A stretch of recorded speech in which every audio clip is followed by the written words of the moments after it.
बिस्मिल्लाहिर्रहमानिर्रहीम। जी students, my name is Ifra Shaheen. ठीक है, डॉक्टर इफ़रा शाहीन। यहाँ पे मैं आपको केमिस्ट्री के लेक्चर्स जो हैं वो अपलोड करती हूँ। आज हम लोग जो है वो केमिस्ट्री का लेक्चर जो अपलोड कर रहे हैं वो है फ़र्स्ट ईयर केमिस्ट्री।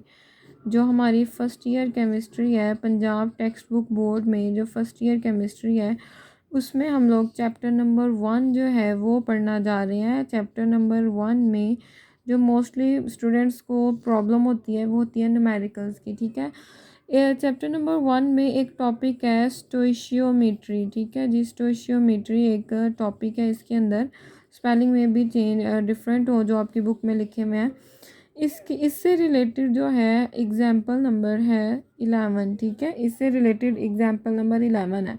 आज मैं इसको आपको क्लियर करती हूँ कि इस एग्जाम्पल में क्या पूछा गया है और क्या बताया गया है। ठीक है, अगर आप उसकी स्टेटमेंट पढ़ते हैं तो उसकी स्टेटमेंट के अंदर आपको एक इक्वेशन दिखाई देगी।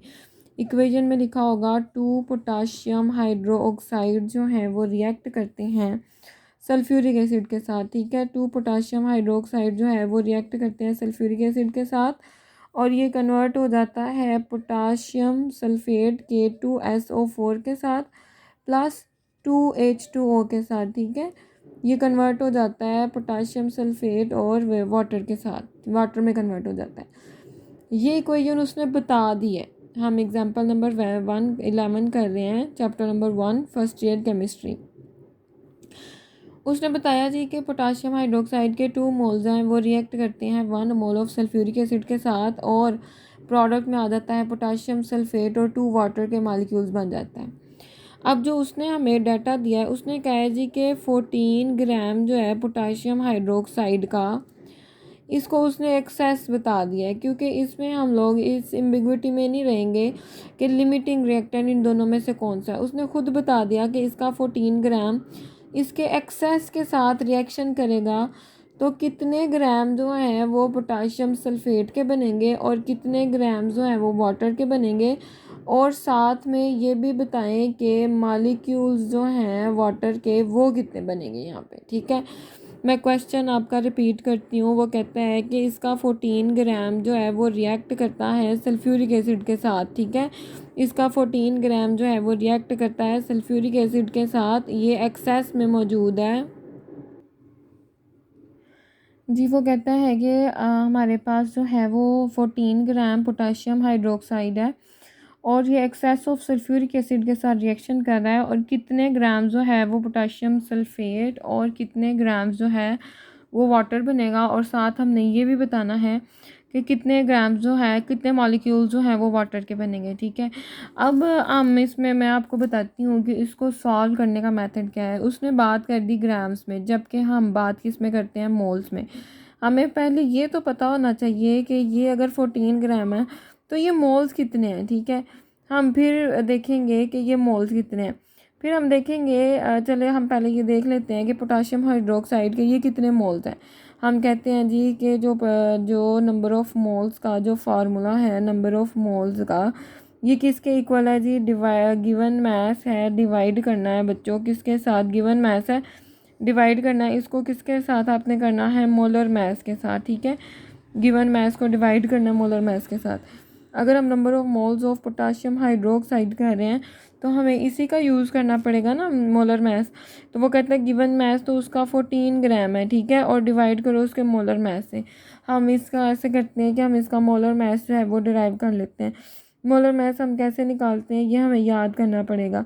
मोलर मास में हम देखते हैं कि मुझे याद है जो कि मैं आपको बता रही हूँ कि जी पोटाशियम जो है वो 39 होता है, ये 16 होता है और ये जो है वो 1 होता है।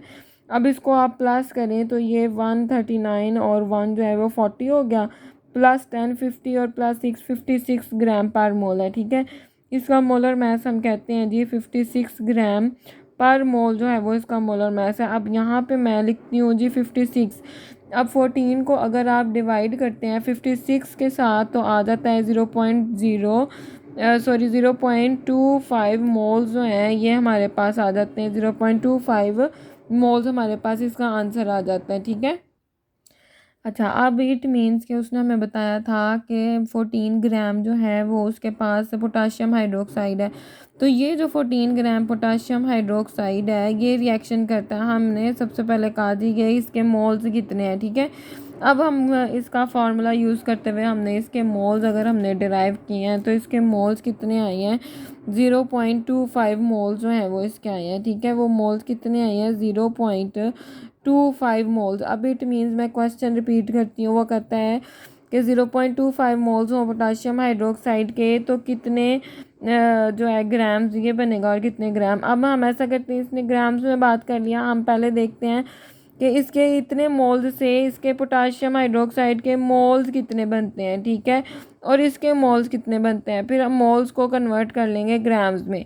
तो इसके लिए हम क्या करेंगे, हम कहते हैं देखो भाई इक्वेशन में देखो, सबसे पहले इक्वेशन में हम उसे कहेंगे, हम देखो इक्वेशन के अंदर कि हम यहाँ पे लिखते हैं पोटाशियम हाइड्रोक्साइड और हम लिखते हैं जी K2SO4। हम कहते हैं कि इक्वेशन में देखो भाई कि इक्वेशन के अंदर जो है वो आपने क्या यूज़ किया हुआ है, इक्वेशन के अंदर इसके 2 मोल्स हैं और इसके जो है वो 1 मोल प्रोड्यूस हो रहे हैं और इसका 1 मोल अगर हो तो इसके 1/2 होते हैं, क्योंकि इसको भी 2 से डिवाइड करेंगे, इसको भी 2 से डिवाइड करेंगे इसको 1 करने के लिए, ठीक है।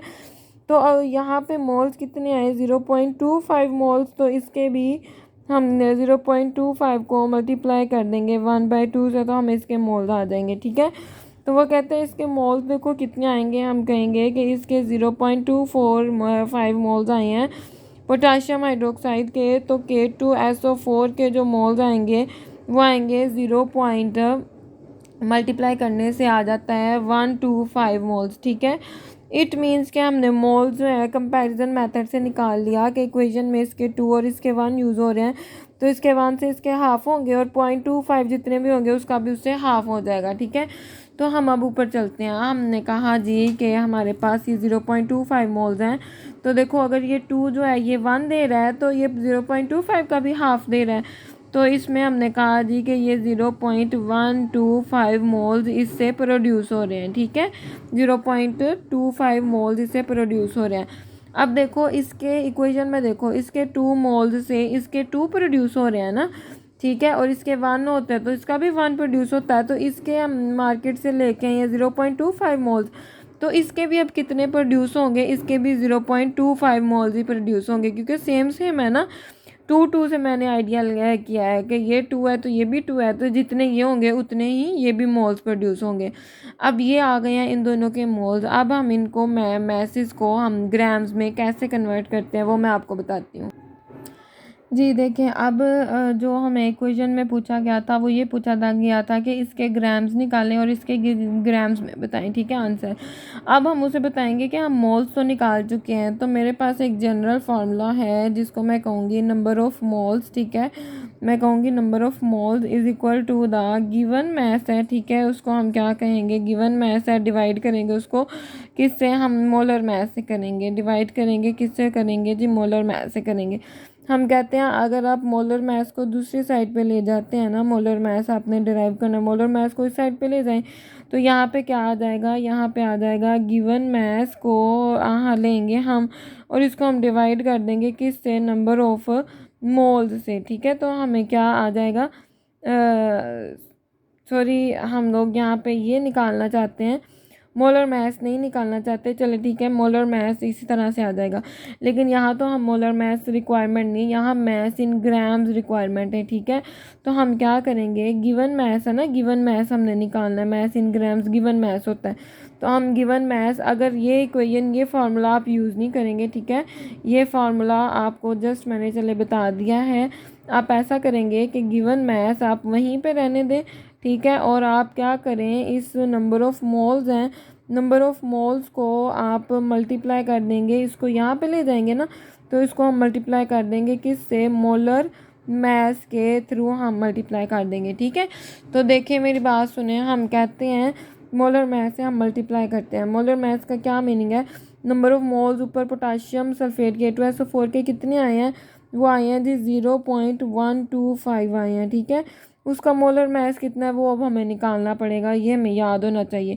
देखिए मैं यहाँ पे लिख देती हूँ K2SO4 है, पोटाशियम होता है 39, इसको मल्टीप्लाई करो 2 से, सल्फ़र होता है 32 प्लस करो 32 से, प्लस ऑक्सीजन है 16, मल्टीप्लाई कर दें जी आप, किससे मल्टीप्लाई करेंगे 4 से, क्योंकि 4 है ना, तो ये टोटल हो जाएगा 174 ग्राम पर मोल, 174 ग्राम पर मोल ये हो जाएगा, ठीक है 174 ग्राम पर मोल।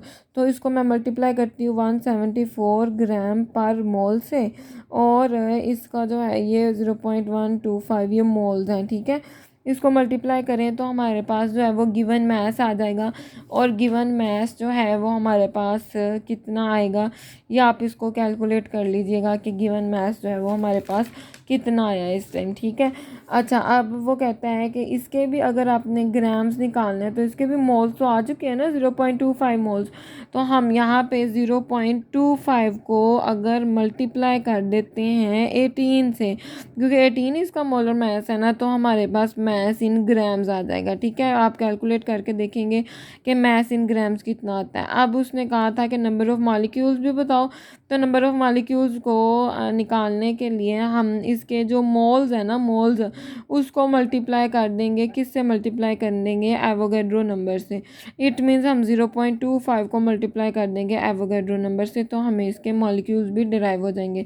प्रॉपर मैंने इसको एक्सप्लेन एंड से नहीं किया, अगर आपको नहीं समझ आती तो आप मुझे बताएं कि आपको इसकी नहीं समझ आई, तो मैं अगेन इसकी वीडियो जो है वो बना के आपको सेंड करती हूँ। अदरवाइज़ जो क्वेश्चंस आपने करने हैं वो आप कमेंट्स में कर सकते हैं क्वेश्चन, अदरवाइज़ आप लाइव भी मेरे से क्वेश्चन कर सकते हैं। आप इस वीडियो को लाइक करें और इस पे कमेंट्स करें। Thank you very much.